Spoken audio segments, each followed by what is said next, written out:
Good morning, everyone. I hope everyone slept well, had a nice night off last night, did more networking, hopefully didn't party too much. But this morning I have a couple of announcements. The first one I want to mention is if you are a guest staying here at the Marriott, I know that there has been some concern of accessing Wi-Fi in the rooms. Ignore the message of the cost. That is not being passed on. That is actually being taken off. It's just they can't change the message. So please do not be afraid to use your Wi-Fi in your rooms and pass it on to anybody who maybe isn't here and is staying here. The other thing I want to announce is on the conference app, you will see an icon that says Transportation Survey. This is for the transportation company for going back to the airport. What they are wanting from you is what time your flight is going to take off and your name, because what they want to do is actually adjust the schedule so that way we have the shuttle times that are best going to fit for everybody to be able to get to the airport on Saturday and Sunday. The other thing I wanted to mention is tonight for International Night, we are requesting for people to wear their badges, just because it's such a big event for us that we just want to make sure we're not having anybody come in that isn't supposed to be in the room for security reasons. And then I just want to remind everybody, and thank you, I heard it was a great turnout, but just to remind you that the breaks today are going to still be in the Stone Mountain Ballroom where the posters are, and for you to also to enjoy reading through those posters as you are taking your small break. Thank you so much. And now Angela is going to be coming up. She is our Senior Associate Director of Science here at TEPHINET. So Angela Helmers.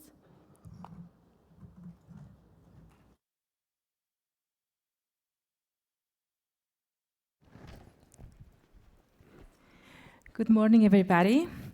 I'm very excited to be here this morning and to have the opportunity to introduce our guest speaker, Dr. David Castellan. Dr. Castellan is a veterinary epidemiologist at Texas A&M University, Institute for Infectious Animal Diseases, and technical lead for the Frontline ISAVET program. From 2008 to 2015, he was the senior veterinary epidemiologist at FAO Emergency Center for Transboundary Animal Diseases, region of Asia and Pacific, supporting the development of regional epidemiology capacity. That includes the FETPV training centers in Thailand, China, and Indonesia, and also deliver FETPV training programs in Southeast Asia and South Asia countries. On a final note, I personally admire his positive and motivational attitude towards strengthening animal health capacity, and we are very grateful for his presence among us today. And without further ado, please join me and welcome Dr. David Castellan.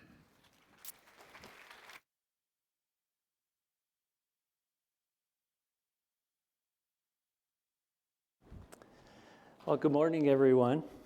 It's a pleasure to be here with you, and I hope everyone is well.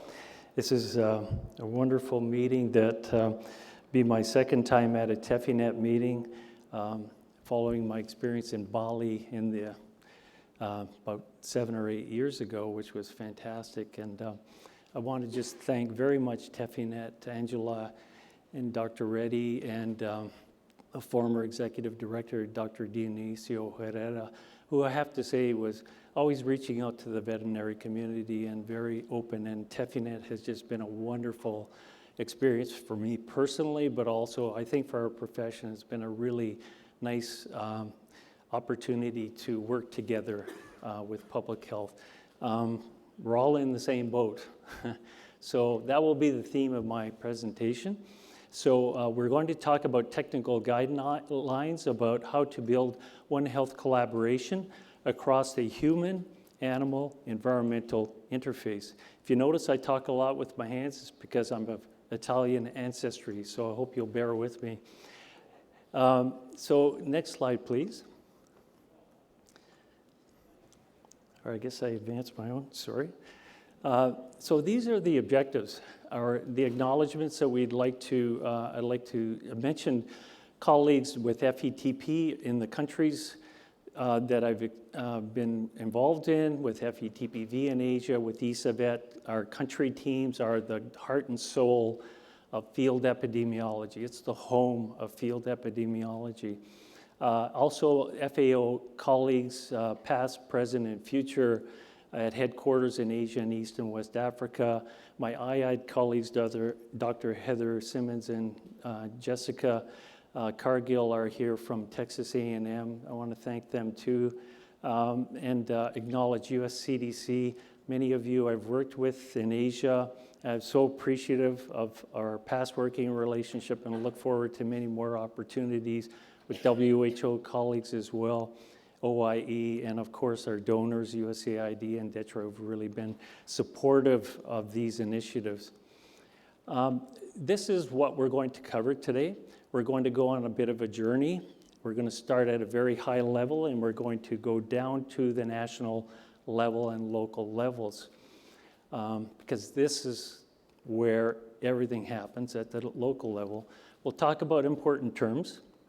We'll talk and describe about the One Health imperative, and review platforms and frameworks, the larger global picture of how this One Health collaboration can occur, describe strategies and technical guidelines for multi-sectoral collaboration, and the road ahead. Where will we be going in the future? Where do we need to think about? So let's talk about some important terms. I'll try not to spend too much time on these, but I think it's important to get the context here and orient ourselves about what the issues are. So in the new FAO OIE tripartite guide to addressing zoonotic diseases in countries, The word that stands out mostly here is collaborative and multidisciplinary, and multisectoral as well. So these are the key ingredients for operationalizing One Health. And I want to just go to the root words. Having studied Latin for several years in high school, it's an old habit. I like going back to the roots of the meanings. If you think about communicating, it's about sharing information, sharing knowledge, sharing contacts, communication. Coordination, when we coordinate things, we set things in order. We arrange things. But collaboration comes from a word that means labare, or to labor, to actually work together. And I think this is a key word in the definition because it is only by doing that we learn. It's actually what we do in our field epi training. So it's the same concept. Definition of multi-sectoral approach. The key word here is it's collaboration, but it's deliberate. It's something we intentionally decide to do.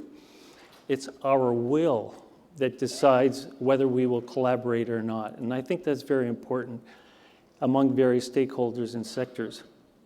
Let's talk about what is a definition of zoonotic diseases. Again, from the tripartite guide, which I'll refer to a lot is in this talk, it's infectious diseases that can be spread between animals and humans in either direction.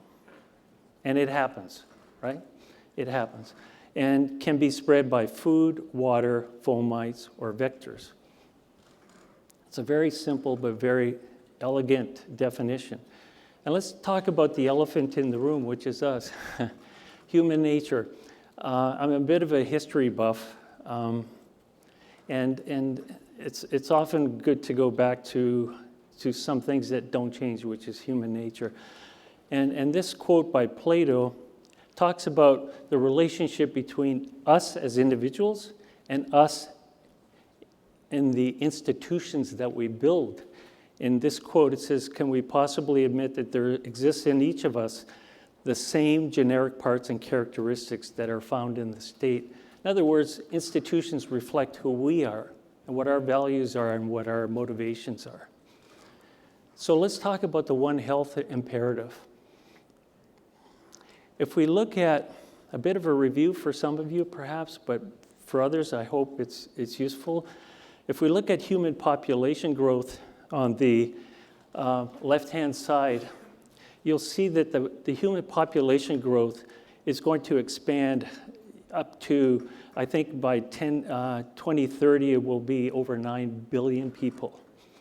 And you can see that the vast majority of that growth is happening in Asia, but also in Africa, far less so in other parts of the world. At the same time, and not coincidentally, the demand for animal protein, eggs, milk, meat, what we ate for breakfast this morning, that's going to go up astronomically.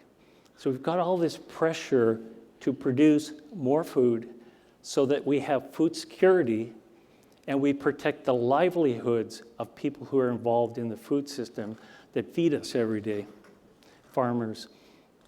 So that's really important. And if we look at the world food hunger map right now, or recently, we'll see that those red countries in red, it's a very, very important shortage of protein and nutritional and trace minerals as well in some of these countries. And over time, hopefully this will be reduced, but this rapid human population growth is part of the challenge that we have to produce enough food. And not just produce enough food, but produce it safely and sustainably so we don't contaminate or infect ourselves with microorganisms and disease agents. So if you look at the veterinary role, and I understand most of you are from public health or perhaps other fields, what is it that veterinarians actually do in terms of the food system? And a very nice study was commissioned by the OIE in 2010 and for their annual meeting. And this came out, and really veterinarians do two things, not just public veterinarians who work in government, but private veterinarians. We deal with animal production. We try and increase the yield of eggs and milk and meat so that we have healthy animals and feed people. And don't forget that when a farmer raises animals, he's feeding his own family too. So he wants to produce good food, but sometimes things happen, as we know, that are not good. The second area is food safety. So in the first tube, which says animal production, that's on the farm or on the production site. Everything to the right in that flow diagram is about moving meat, milk, eggs to market, distributing it, and then at the end, in live bird markets or live animal markets or in retail outlets that are more hygienic, we have consumption. And so the veterinarians who work in Canada or the United States or Europe probably work along that whole food chain. But most veterinarians who work in developing countries are at the left-hand side of this flow diagram. So let's just talk a little more about the veterinary workforce.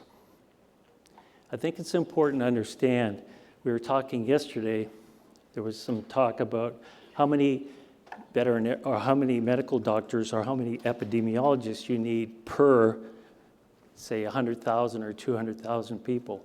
Well, here's the state of affairs, again from the same study a few years back, but not so different for the most part. $2 is the annual per capita public investment in veterinary services by over 60% of countries that were surveyed by OIE in 2010, 2011. Out of 178 countries, 108 responded for these questions. Less than 35 public sector veterinarians per million inhabitants overall in all of the countries surveyed. And finally, when it comes to surveillance and effectiveness of surveillance for animal diseases, animal-specific diseases, as well as zoonotic diseases, 30% of countries reported no suspicion of disease in the previous 5 years, even though 86% had reported capacity for early disease detection. In other words, countries are telling us that they're conducting surveillance, but only 30% are reporting. Are they really conducting surveillance? Are they just saying they are? Or do they really understand the dynamics of the impact of this shortage of veterinary manpower? This is very important to contextualize, I think, for public health as you think about your resources and think of us on the other end of the table as we talk to each other. Next, this is a very nice study that was done a few years back as well.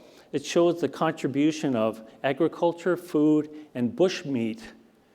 As many of you understand who have been in working on Ebola, these things are high-risk inputs that we take into our bodies every day, right? It's food. And so 51 events in the light green were related to food and agriculture industry changes. Changes, why? Because we're expanding the scope and scale of our animal production at an increasing rate all the time. And the other part in the very light purple is 12 of these events were related to bushmeat. So this is a meta-analysis, so it's going to have a lot of holes in it, but it shows you the picture somewhat. It tries to capture what's really going on out there. And there was a nice study done by some FAO colleagues, a paper put together that really talks about what are the drivers for emerging infectious diseases. You know, there are technical contributions to these emerging infectious diseases: globalization, climate change, land use patterns, intensive animal agriculture, big one. Interspecies jumps. We'll talk about that a little more in a minute. Also on the social side, we have demand for resources, and we have different priorities or needs. society has different components that have different desires and needs, economically driven sometimes. So different perceptions of risk too. Maybe a farmer thinks about risk differently from a consumer. Maybe there's an issue there. Institutionally, big one, the elephant in the room, is the gaps at the human-animal interface, environmental interface, and how we deal institutionally within this big, evolving, emerging disease issue that we're dealing with during our time. This is a very nice example, too, from another study done that shows you pictorially how by introducing livestock and increasing human population on the bottom here of that diagram, deforestation and land use change like mining, extraction industries, logging, and biodiversity of habitats being disrupted where there were animals in the forests. There are no more animals because there's no more forest. So how does that change? Now I'm going to give you a practical example. I also work with poultry a lot. We have something called new house syndrome. So if I'm a primary breeder of chickens or turkeys, and there are some that have experienced this problem, I want to get to an isolated place. So I clear some land and take the trees out, something like the trees we have outside this building, and I'll construct a poultry house. So what am I doing? What I've effectively done is I've taken a genetic line of birds that have been developed years and years and years, taken them from a barn ecology that has been populated for many years, cleaned out but populated. They have microflora in their gut.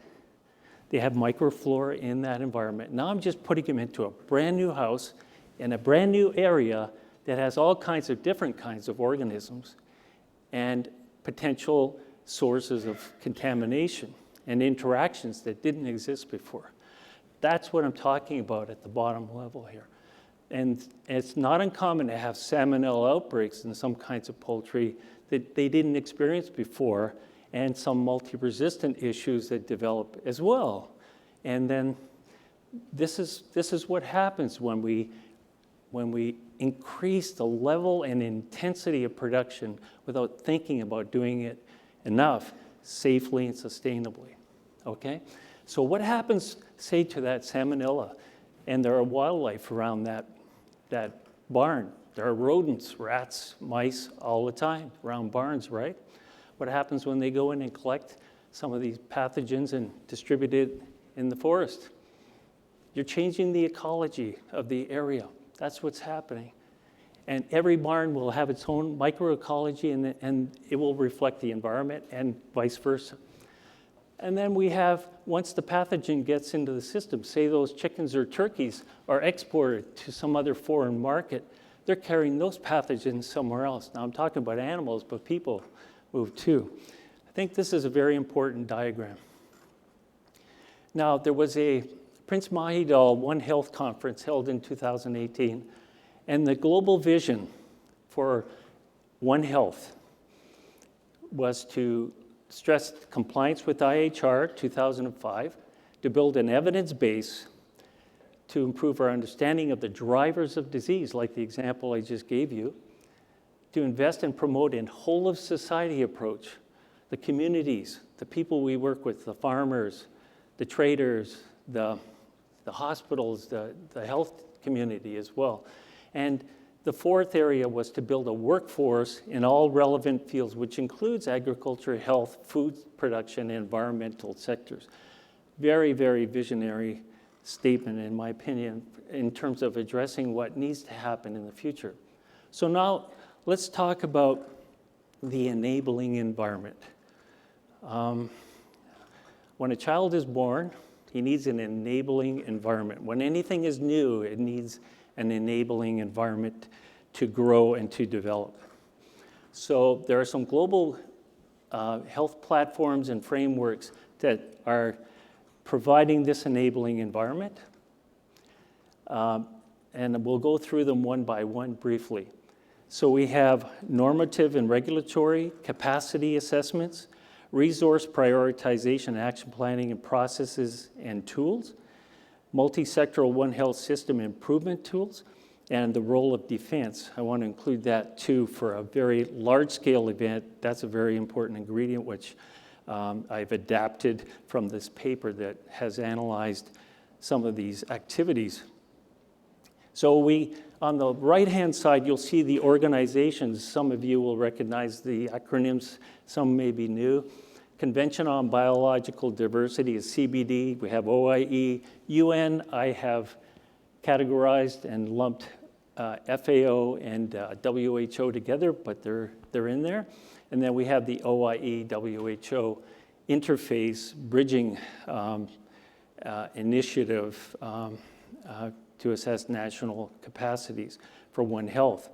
So, the OIE, Terrestrial and Aquatic Animal Health Codes, regulate trade in the world. And that was the reason for the establishment of OIE. And if you want to know the difference between OIE and FAO, OIE is a regulatory standard setting organization. FAO is an implementing organization, okay? And capacity assessments, again, we have a number of players. FAO has been developing some of these tools recently that have been very helpful for the countries. They're country-centered. They're about trying to collect information that will help people to make good decisions and plans for the future, like strategic plans for capacity development, for surveillance, onward and onward. And then we have PVS and assessments by OIE at the international level as well. Then we have resource prioritization and action planning processes and tools. Again, we have a number of organizations that are involved in these things, and they include emergency management in there and response, and vulnerability and risk analysis as well. The other area that I'm highlighting is multi-sectoral One Health systems improvement tools. These are very important too for bringing things together from a One Health perspective. Sorry, I'm just checking my time. I don't want to go over as I'm getting through. And this is another initiative that's been very, very important globally for promoting One Health and operationalizing One Health components through the Global Health Security Agenda, which you're aware of. And what an initiative that has been, really tremendous initiative. And to come back to the last point here, the role of defense and the global health security, we have DETRA who's involved in this, threat reduction, biosurveillance, biosecurity, and these overlap somewhat with some of the GHSA countries, as you can see from the diagram. For large-scale events, how will we manage unless we have some systems in place? So again, at a very high level, this is the enabling environment that we live in right now, okay? This is what is current. Now let's talk about the meat of this presentation is really about talking about technical guidelines for the multi-sectoral collaboration. So we've defined our terms. We know what zoonoses are. We have a common understanding of multi-sectoral and collaboration. And so this one paper has done a vast literature review and found out of a very small number of studies, actually, they were able to categorize different types of collaboration that he saw in the literature in terms of collaborative models or types. And so they highlight population surveillance, population level collaborations. So this would include things like surveillance, collaboration on surveillance activities, or collaboration on AMR studies and the like. They also find individual level collaborations. Now this would fall into line with what we're here about with TEPHINET, FETP, FETPV, and ESAVET is about individual capacity development, okay? Now, the second broad type here are collaborations based on problems, finding solutions to problems. So a good example is the response to H7N9 in China a few years back, and that's continuing. And disease prevention and control efforts, as well as risk assessment efforts. Another example would be Uganda and trypanosomiasis research, and some animal health clubs in Sierra Leone were highlighted as some nice examples of this solution-based problems. These kind of approaches are in response to a problem. And I want to come back to that a little later in the presentation, but this is a very important type. Third-party collaboration are things that occur at an institutional level that try and accommodate and fill a gap that exists in the One Health paradigm, okay?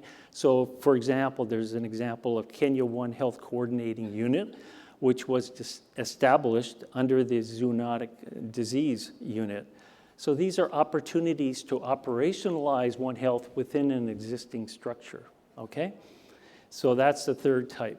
And so I'm going to spend quite a bit of time on this tripartite multi-sectoral One Health approach document, which for those of us who've been working on tools and capacity development for a number of years and trying to build tools, this is a really welcome addition right now to, I think, our understanding of what we need and how we can move ahead. And so we'll go through some of this, but the three levels are from the roots. We have things like political will, financial plans, and communication that are elements of building this One Health model. And then we have tools in the middle, in the stem of the tree, where we have self-assessments, self-evaluations, and then at the top, then we implement, then we operationalize. And this is the general approach to the guide. Again, there are 6 components in the guide. And so one is about strategic planning, emergency preparedness. Another is on surveillance for zoonotic diseases, information sharing. The third is coordinated investigation and response. The fourth is joint risk assessment for zoonotic disease threats. The fifth is risk reduction, risk communication, and community engagement. And the sixth is workforce development. And we'll go through these briefly, and hopefully this will be of use in your discussions this afternoon as well in the panel, and tomorrow's panel as well. So let's talk about some of the pieces in the guide.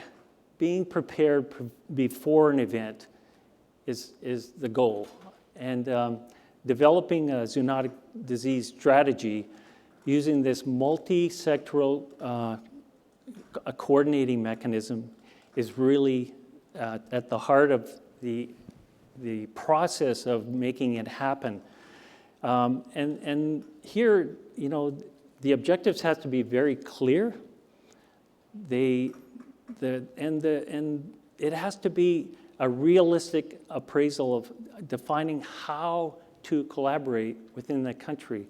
We all know that all of our countries are so different in terms of the infrastructure, in terms of the human resources, in terms of the problems and the diseases that we face, and the dynamics, the political dynamics, not to be underestimated. So how do we do it realistically in the country? I'm going to try and bring a lot of the big picture down to the national and local level as we move ahead here, because this is where the rubber meets the road.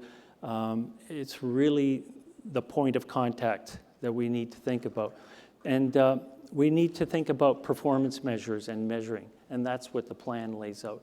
So if we think from local to national level, through the subnational levels, there's a process that's outlined about mapping stakeholders and developing contingency plans. What happens if this happens? Planning supply chains, pre-positioning things like vaccines, protective equipment, et cetera, what we need in an emergency, training and exercising responders to test the contingency plan. When we do training, we should be testing the plan continually.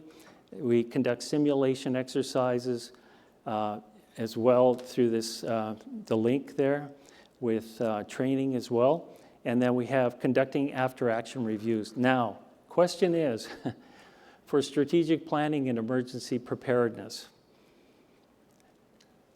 in the animal world, there are very few countries that have a very well mapped out contingency plan. They're starting to appear after avian influenza evolved, but I would say up until about 15 years ago, we really didn't have much except for some of the more developed countries in the world.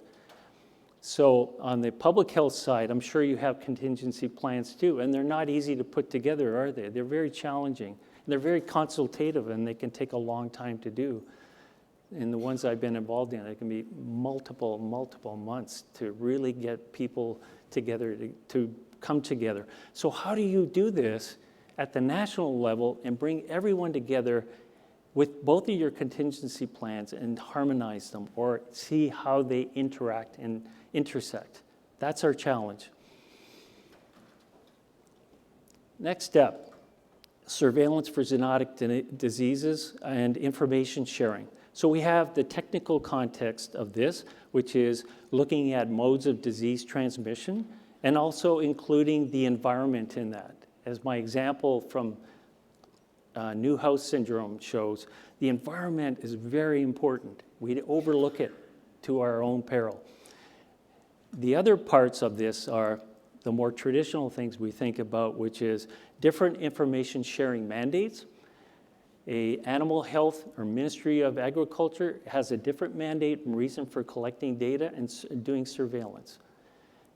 The Ministry of Health has another purpose. How do we bring those together? There's some nice models out there that have already been developed, probably in some of your countries too. But how do we do this? And limited resources and absorption capacity. What do I mean by absorption capacity? I mean, what about a country that doesn't even have one veterinarian? Or has maybe one? How do they do this? You know, how can we help them?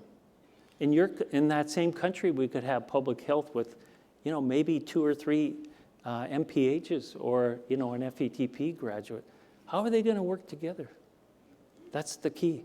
Poor understanding of data use. The data we collect should be intentionally collected based on how we're going to use it, what we need it for. And that's really key. So we need to link risk-based surveillance to joint risk assessments too. It helps us to target our surveillance. I'll come back to that. That's another point in this series of slides. But it's really important that we do that. Why? Number one, we don't have enough people. Number two, we don't have enough resources, laboratory resources. So therefore, we need to be very strategic and targeted in our surveillance. Otherwise, we won't find it fast enough, right? So, and we need surveillance that is fit for purpose at that interface of humans, animals, and environment. And we need to also evaluate our surveillance based on the outcomes of JEE, some of the CDC tools for surveillance evaluation. There are many tools out there. We need to evaluate what we do so we can measure if we're actually improving or doing what we're saying we're doing. And I'd like to come back to that issue again about what happens in the country that has maybe no vets or just one, and the public health agency just down the road has many MPHs and very rich resources. Can we somehow leverage and at the same time solve the problem about information sharing? If I help you, you help me. I'll give you some technical assistance so you can start collecting good data. But can you share your rabies data with me? These are opportunities we need to think about. Okay, surveillance again is about planning, building, and the core functions. This is in the manual or in the guide. I think there are very good ideas in here, and I'm being the devil's advocate this morning because I'm challenging us all to think about how would you do this in your country? How can we do this effectively? So aligning surveillance objectives and strategies among the parties, perhaps some environment, ministry, health, and animal health, linking complementary surveillance networks, and establishing four-way linking.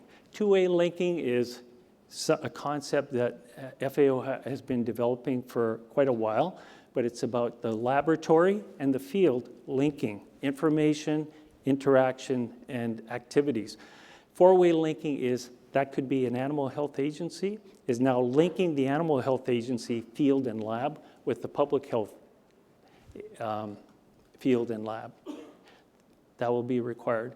We also need coordinated investigation and response. Again, there are 4 steps here. Angela, I'm not sure how much time I have because I've lost my timer. Am I okay? So clarifying roles and responsibilities in outbreak response and outbreak investigation and response. So we have there's mapping of resources, logistics, considering emergency, the current plans you have in your country, looking at existing experts that you have in your country, doing an inventory. Who do we have here that can help us to really put together a good plan? And multi-sectoral response teams. They could be called rapid response teams. In some countries, they're called surveillance rapid response teams because surveillance informs response, right? It's disease intelligence.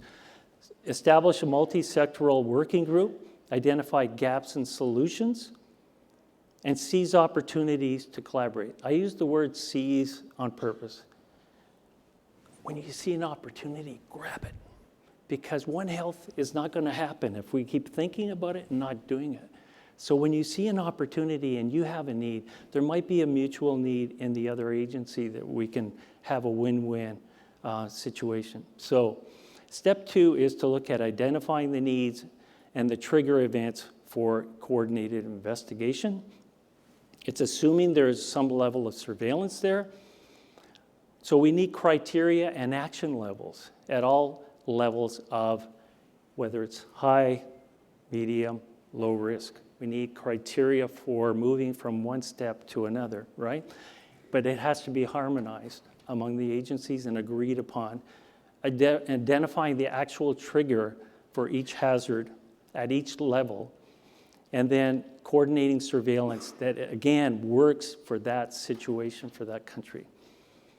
And there are decision tools as well in the third step of this process is to determine the initiation and scale of the response. So there's a very nice paper that was done related to rabies decision tree. And you can see that there are weighted factors for each level. And so there's a scoring system. It's very nice and very transparent, very easy to use. My question is, and among the presentations that we're hearing this week, do human, domestic, and wild animal prevalence estimates exist for zoonotic diseases at the local level, at the national level? And are they available to all sectors? Are we still operating in a silo approach, or are we thinking laterally? That's the question. A 4-step, investigation and response. So investigation, it depends on the agencies and their working relationships. It depends on the outbreak. It depends on many factors, how you coordinate. Some might be in parallel. Some may be sequential, one after the other. It depends on the situation. And there are many, many factors to think about. But coordination, how to align, how to structure it, is very much a local decision based on that event, right? But we should be prepared to figure out how we can work together and coordinate our investigation and response efforts.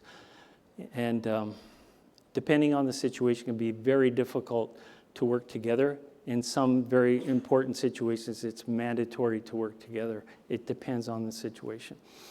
So step 4, communication. So in this diagram, you can see that this also has to do with interministerial level, response coordination, And then you have technical subgroups who work on the mechanical components of that outbreak investigation and response. So I'd like to talk a little bit about joint risk assessments. This is a very, very important part. As I said, limited people, limited resources. How do we find that disease agent as fast as possible, right? As early as possible. So the joint risk assessments had been initiated with the tripartite, and I was fortunate enough to be part of our Asian team with OIE, FAO, and WHO to develop a joint risk assessment model for H7N9 for humans and for poultry. And so these joint risk assessments were specific for an event or threat. Whatever the issue is, the priority is for you, adaptable to your needs, okay? And there has to be a risk governance component to it. What do I mean by that? That means that when you make a decision that you're going to close markets, have you really thought about what the impacts are going to be? Do you really think that this is going to be sustainable or supportable? Or how do you manage the risk institutionally? That's risk governance. And so it's not a mechanical process, it's a human process. And stakeholders, as you see in a minute, are involved in this. So you have a lead among the agencies, animal health, public health, environmental health. You have a technical group that helps to structure and develop the joint risk assessment process. I'll show you in a minute. But you have to engage the stakeholders from day one. Why? Because they live in that community that's being affected. You can have the best plan in the world. If you can't operationalize it, it's going to sit on a shelf. It's never going to be implemented, right? So this is the point. And this was the model that we built. And I really want to thank Dr. Dirk Pfeiffer, who used to be at the Royal Veterinary College, but who's now at the Hong Kong City University of Hong Kong. He really helped us to map this out, where we do risk framing. There's a process there, and the stakeholders are involved. Then we build a risk model. So risk framing talks about risk questions. You develop risk questions very specifically about that disease. Then you build a risk model. You define a risk pathway. Frontline ESAVET, we're showing our trainees how to do a very basic risk pathway, because risk is at the heart of targeted risk-based surveillance. And then we assess the risk, then there's a risk management and communication aspect at the end. And then in terms of risk reduction or risk communication, again, tying in with the joint risk assessment, we need to provide the public and other stakeholders with accurate and timely information about that event and that threat. What is the risk? What are the implications for you as a family member and your family if this happens? And how to protect yourself and provide people they need to protect themselves, right? To allow others to reduce risks and contribute to an effective response. Because if we're not doing this to people or for people, we're doing it with people, right? It's the communities who drive everything that can happen in a community. And that means knowing how to communicate with the various stakeholders. I really like this diagram. I saw it a long time ago as well, and it's been very useful because there are people who influence, and there are people who have an interest, and there are people who influence. And sometimes how we communicate to each group is really important, that we figure out what message to give to each constituency in this matrix, okay? And then the last part, which, again, I'm sorry, my clock stopped running. I hope I'm not 2 minutes, okay, is workforce development. Define specific, we want to build a One Health workforce, so we want discipline-specific competencies, One Health competencies, and institutional environments. Through a stakeholder analysis, reviewing capacities, and identifying workforce gaps. The gaps are important. And this is an example of a process we've been using in the veterinary side for a while to try and plan and prepare for field epidemiology training. It will be in some guidelines that are coming out through an FAO advisory group. But the parts I circled are When we go into a country, we meet with public health and environmental health right away. Like that's on day 1 or day 2, maximum. And we link and we let them know what we're doing, and we want to collaborate together. And this is what we did in Asia. The red dots represent where we currently have FETP-related activities, and things that only one is very intermittent, the one in Nepal, but the other ones are ongoing. And FETP and FET, which is the 1-year program, like in Cambodia, then we have, more joint efforts happening all the time. And I'm sorry, I wanted to mention that AVET is also in the Philippines and North Vietnam, in Vietnam. So this is very important. And right now we're working on this frontline ISAVET, which is with 14 GHSA countries, and we're aligning our curriculum with the frontline FETP.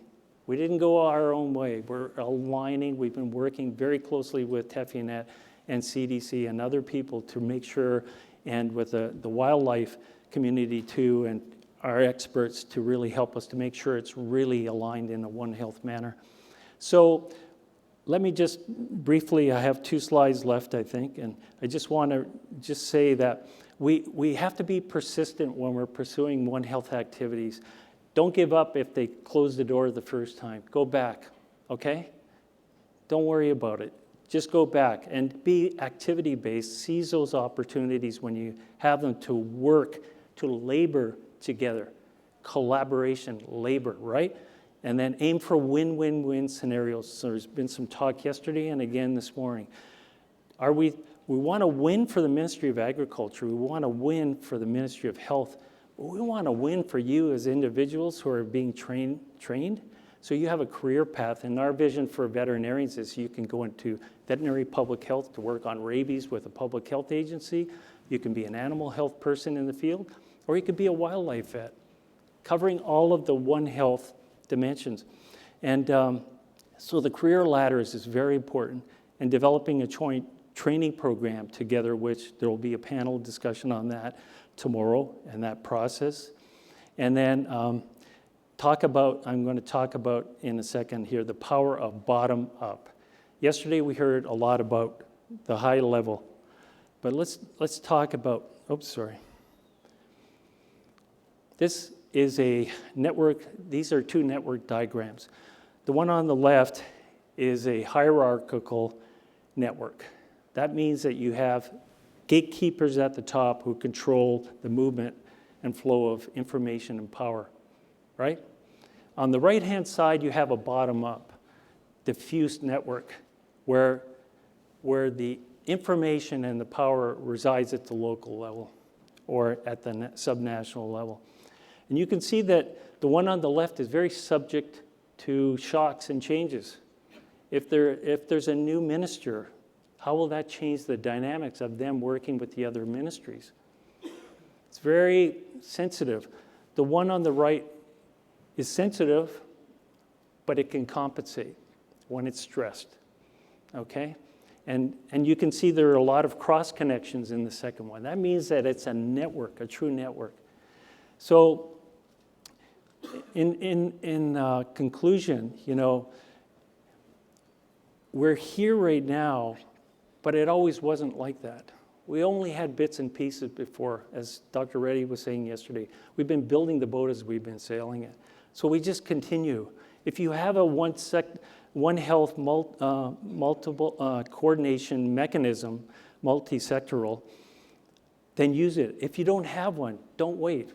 Start on what you can do now. Pilot activities based on your national and local priorities. Monitor and evaluate the collaborative activities. Include the environment sector. Please include them. It's the world around us. It's everything other than us. It's big. We have to include that and challenge our assumptions. Knock on the door. Don't assume they won't listen to you. Don't assume they don't want to collaborate. Knock on the door. Thank you very much.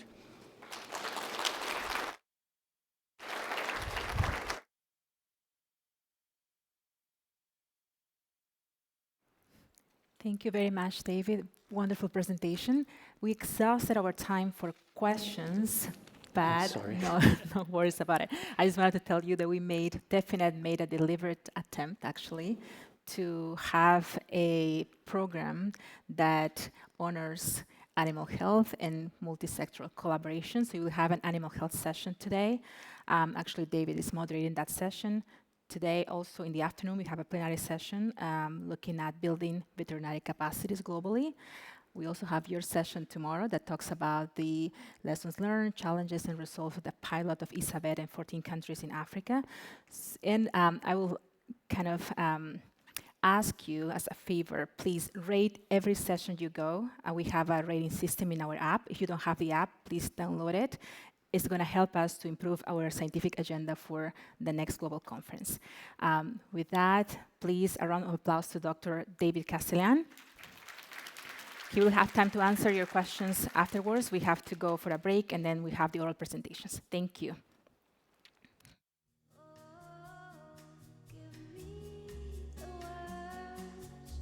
Give me the words that tell